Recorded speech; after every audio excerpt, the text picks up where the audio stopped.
Other interesting business news, you have Dollar General, their stock crashes. Perhaps they're going to be downgraded to a lieutenant. Now, it looks like the stock crashed about 14%, going down to $135 per share. And the company is attributing it to two things in particular. One is the exponentially increasing theft, which in the United States, well, in many countries, somehow morons or people are just surprised. When we don't prosecute crime, it increases. Who would have guessed? And they're still not changing the policy. They're still not changing the policies to actually address the issue.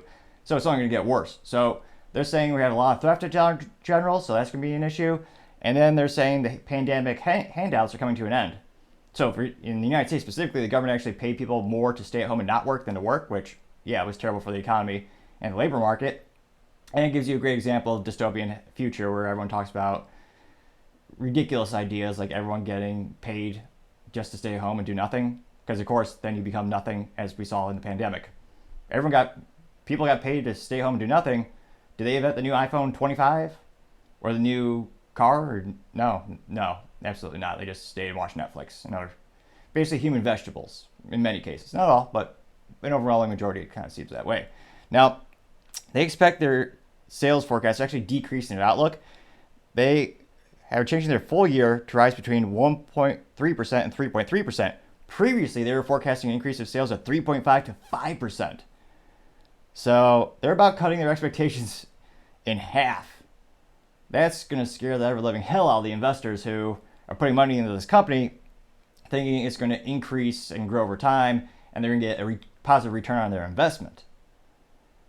And it'll be interesting to see a fair amount of the items in the store are considered non-discretionary, but they make more profits on the discretionary things. Discretionary is a fancy term in retail where it's crap you don't need. Think about what do they sell at dollar stores? Staplers, scented candles for cars, really low quality screwdrivers, stuff that's non-consumable. And that's usually Target's having the same issue. People are buying the staples like the food and the groceries, which is a lower profit margin.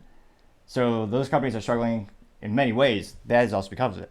Now, they also said that they expect their full year earnings to decline 22% to 34% from the previous estimate of flat to an 8% decrease.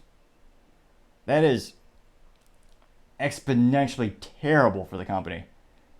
And I can't fathom to see how much theft will it take in the United States for people to actually change, for people to demand the insurance companies change their policies, for the stores, and for the stores to actually prosecute crime, and for the people to elect district attorneys who actually also prosecute criminals.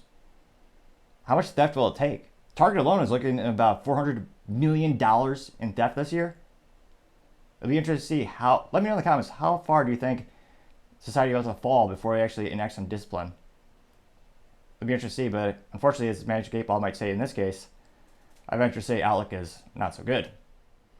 Thank you everyone for taking the time to tune in again. Again, we're trying to get to 3,000 subscribers by the end of September. Actually, 4,000 if we really swing it. So I really appreciate you clicking that button. Also, taking the time to like and comment helps me out. Appreciate the feedback and insight you have with these topics. Love to hear about your experiences.